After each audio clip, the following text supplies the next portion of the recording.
Hello everybody, it's Foo here, and today we're starting with some New Year's resolutions. It's all about healthy eating in this video because we're going to be considering a pretty rare berry that was reintroduced in the Crown Tundra DLC and how it synergizes with this big apple, Appletun's Ripen ability. So what is the Ripen ability?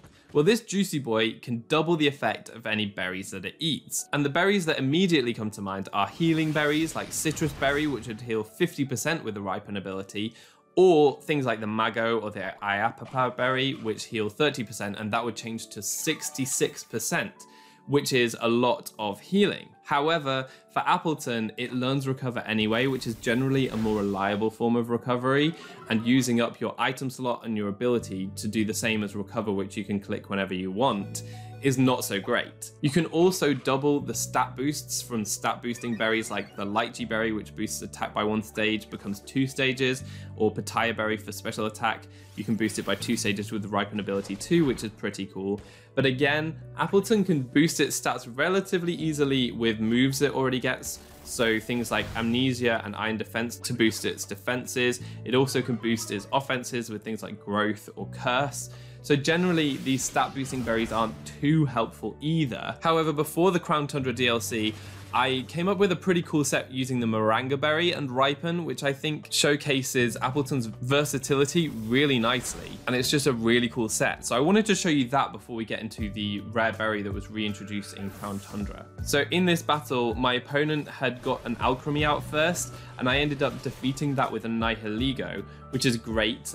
The alchemy faints and I get a beast boost. However, my opponent then goes into their Rotom Wash, and I wasn't super confident going against this Pokemon considering the weakness to water type attacks I had, and considering that I had Appletun in the back, which is one of the best stops to Rotom Wash in the entire game because obviously it quad resists both of its stab moves. So that's really, really good. So they actually commit to Dynamaxing their Rotom Wash, which is even better because I really think that my Appletun could beat Dynamax Rotom Wash without even having to Dynamax itself. And you can see it goes for Max Geyser, which is probably the strongest move it would have against an Appletun. And that obviously sets up the rain, but it does very, very little damage. And I'm able to eat my Moringa berry. Now, what this does is, when you're hit by a special attack, you eat your Moringa berry and you get a special defense boost. But with the Ripen ability, which you saw activate, you get a +2 special defense, which is great. Now, I previously said that you can do this with Amnesia for Appletun, which is very easy, but actually having the Moringa berry do this is pretty nice for this set specifically because it allows me to have 4 move slots, and I do actually have Iron Defense on this set, so I can boost both my physical defense and my special defense while still having Recover and 2 attacking moves. And you can see the Iron Defense here pays dividends because my opponent has a Life Orb Tapu Lele, which is going for Psyshock, which hits on the physical side, so that Iron Defense was very helpful. And now I can recover and go for a Dynamax myself. I think switching out of their Dynamax Rotom was very clever of them because I would have beaten that quite easily, whereas switching into the Tapu Lele is definitely a good idea because it takes on my Appletun a bit better. Unfortunately, you see the Moonblast come out here and they get a critical hit, which actually does 3 times the amount of damage it would have done otherwise because it ignores my special defense boosts and does extra damage as being a critical hit. So when it should have done 100 damage, it did 300 damage. Fortunately, I survived, but they also get the special attack drop, which means that my max overgrowth is going to do less damage, and it puts me in a really sticky situation because I need enough health. I need to survive this exchange, and I need to have enough health after this exchange to also try to beat their Rotom in the back. So I go for a max guard here. Now that my grassy terrain is up, I'm hoping that I can heal some health and be able to take on another Moonblast, hopefully, fingers crossed. My next max overgrowth should KO because I got the terrain up, which boosts my damage a little bit. So if I can survive another Moonblast, then I should be able to take out this Tapu Lele. I survive on 21 HP thanks to that Moringa berry. So you can see how little the first Moonblast would have done if it didn't get a critical hit, which is great. But unfortunately they did. So I'm now in a really, really awkward position because while I've taken out the Tapu Lele, my check to Rotom is now only on 34 HP with Dynamax about to run out. So I'm going to be on like 17 HP, which is not very much, and I need to make sure that I survive a Rotom attack. Unfortunately, they only have discharge to hit me with, and I could have taken another one after that because I'm at +2 special defense thanks to the Moranga Berry, and because I quad resist, I can go for the recover, and I get up to above half health. I get the grassy terrain recovery as well, and that means that I can definitely take whatever the Rotom wants to go for on this following turn, eat that up like nothing, and go for an Apple Acid here. And fortunately, I get a revenge critical hit, so I ignore the special attack drop that I got from Moonblast and take out the Rotom from there, which is just a little bit of justice. But I really like this set because I've got the Iron Defense on there, which boosts the damage of Body Press, and that's a really neat way of just getting some powerful attacks off while also making yourself bulkier.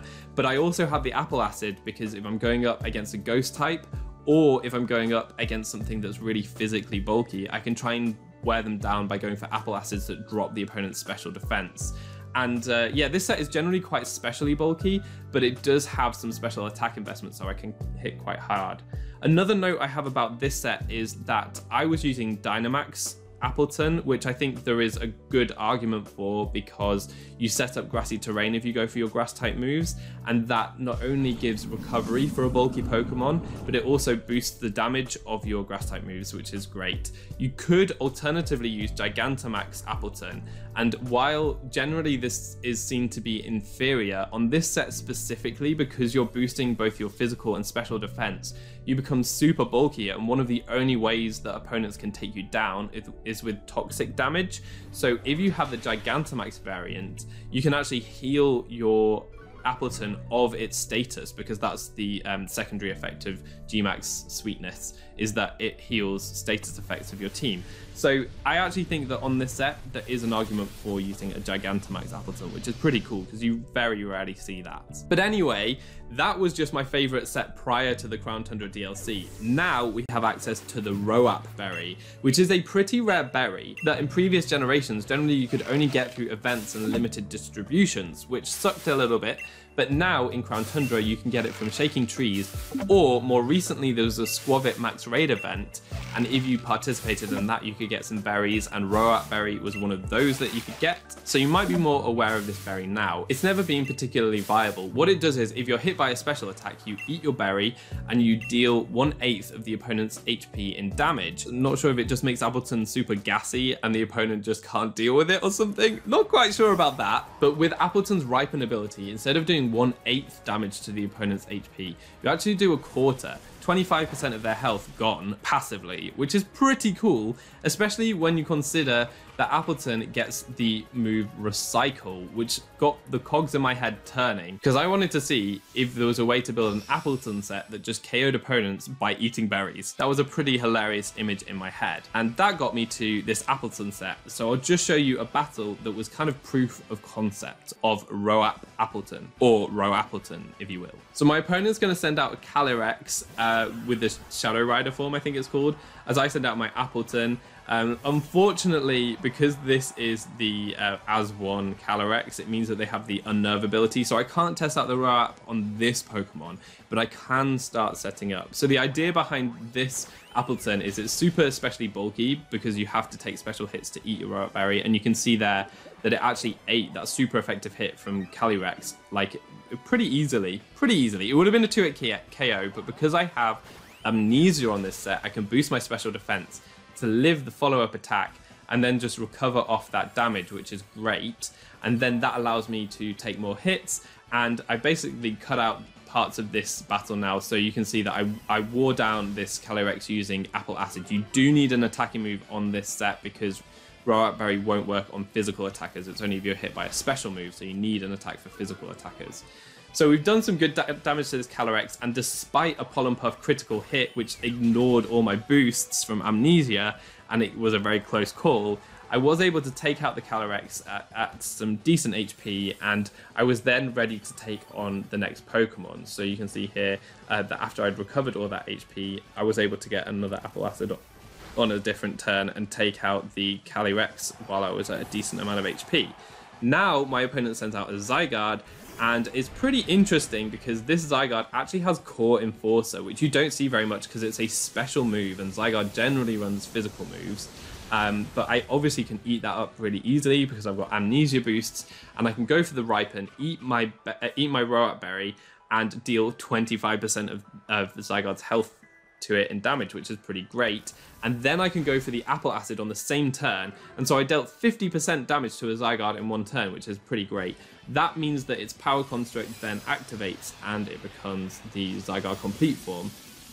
And again, I can whittle this down. It only had like ground and dragon type moves, Core Enforcer and some ground type moves.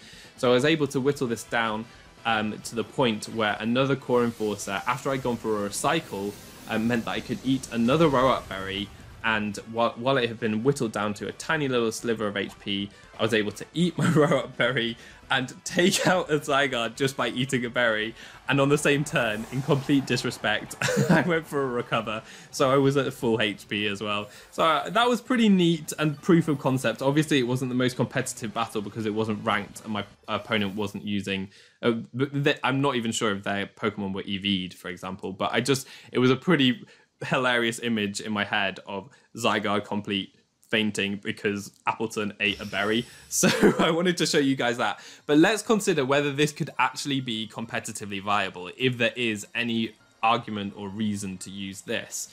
So I wanted to show you this next battle. So here my opponent leads with Galerion Corsola, which is one of my favorite Pokemon added in this generation, as I lead with Appletun. Galerion Corsola can hold the Eviolite, it becomes insanely bulky and is really hard to take down. Although I think that I've got a pretty good matchup because Apple Acid dropping special defense is a great way to break through walls.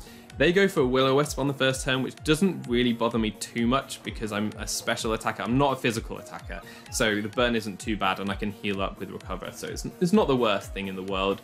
And I just go for an Amnesia, try to start setting up early, as Corsola has Haze. And this is where I was like, this isn't great. It means that they can haze away my special defense boost from Amnesia. It means they can haze away special defense drops from my Apple Acid. And also Corsola has Strength Sap as recovery, and that drops my attack stat, and it means that it heals less each time because its healing is based on how high my attack is, and the lower it gets, the less it heals. But if it can haze away the attack drops, then it can always get decent recovery. And also it's got Cursed Body, which means that there's a ton of stalling that I have to do. Anyway, I've cut all of that out so that I can show you how I can eventually break through Corsola, and it's all thanks to the Roat Berry. So here you can see we've skipped forward a bit. They're going for Shadow Balls, and with the burn and the Shadow Ball, it does whittle me down over time. But I've just gone for a recycle because I had previously used my Roat Berry, but you can see how it works quite nicely here. They go for a Shadow Ball trying to do extra damage to me. I can eat my Roat Berry and deal 25% of Corsola's health in damage, and then I can also go for an Apple Acid on the same turn. Why this is good is because that explosion of damage in one turn puts Corsola in a really awkward position where it has to Strength Sap, but it also wants to haze away its special defense drop. Otherwise my Apple Acids are going to be doing more and more damage. And why this is great is because if it goes for that healing, then I will be able to get another Apple Acid on it and get even more damage because of the special defense drop. If it goes for a haze, it was already at pretty low health, and I would have been able to get another Apple Acid on before it gets the Strength Sap off. So because the Roat Berry and Apple Acid could all happen in the same turn, it put me in a position where I was able to take down this ridiculously bulky wall. And so that was pretty cool to be able to break through a haze Corsola with the Roat Berry. So that was one situation where I found the Roat Berry to be pretty helpful. And usually Corsolas aren't too much of a problem because they don't carry haze, but when they do, they can be a bit of a problem. But here, not so much because the Roat Berry came in clutch and saved me. So that was one aspect where like I was going up against a wall, which was really hard to take down. And the Roat Berry just allowed me a little bit of extra damage to break through it. But there are other circumstances where I found getting a little bit of chip damage on annoying fast Pokemon like Regieleki that like to Volt Switch around could be really helpful. So there was one battle where the Regieleki Volt Switched on my Appletun. I was able to eat my Roat Berry, deal 25% of its health, and then they switched into something which I could go into my Skarmory on, and Skarmory, after an Iron Defense, could then body press and take out the Regieleki because of the chip damage from the Roat Berry. So that was really important there. and it's where just getting chip damage on these fast volt switches is pretty helpful. But the ultimate challenge came when I faced off against a Sun team with a ton of fire type Pokemon, including Charizard. So let's get into this one. My opponent led with a Lilligant, which is really cool. It was a really cool Lilligant set, as I led with Rotom Wash, which obviously I wanted a water type in against the fire types, but that didn't work great in my favor. So I went straight into my Appletun to try to take on this Lilligant a bit better, as it just goes for a Leaf Storm, so that's fine. I obviously eat that up really easily, and then I eat up my Rock Berry because it's a special attack, so that means that I can break any Focus Sash that this Lilligant might have, and so that's pretty helpful, as now I want to start setting up Amnesias because I know the terrifying fire Pokemon in the back can take me on pretty well, so I need a lot of special defense boosts before they come in. Lilligant sets up the Sunny Day, so I'm pretty sure that a Charizard is coming up, which is very scary, and it goes for the Healing Wish, which feints it and then passes into the next Pokemon very safely. So that's a pretty interesting play, as I actually get up another Amnesia. So now I'm +4 special defense, but I'm very scared that a Solar Power Charizard might be coming in, and that is exactly what we see.